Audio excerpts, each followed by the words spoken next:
Why I Like the Hospital by Tony Hoagland.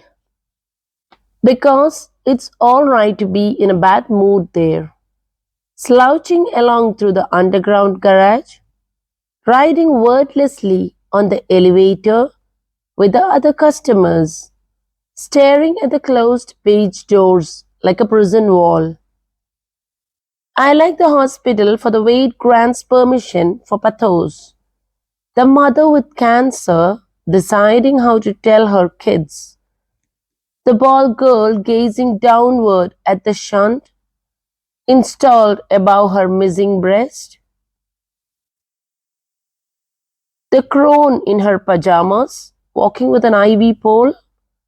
I don't like the smell of antiseptic or the air conditioning set on high all night or the fresh flowers tossed into the wastebasket.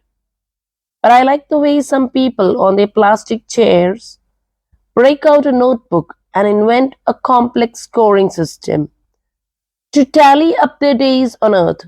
The column on the left that says, Times I acted like a fool, facing the column on the right that says, Times I acted like a saint.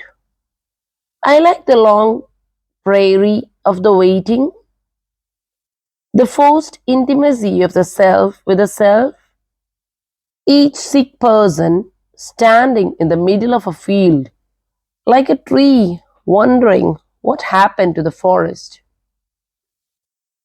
And once I saw a man in a lime green dressing gown, hunched over in a chair, a man who was not yelling at the doctors, or pretending to be strong, or making a murmured phone call to his wife, but one sobbing without shame, pumping it all out from the bottom of the self, the overflowing bilge of helplessness and rage. A man no longer expecting to be saved.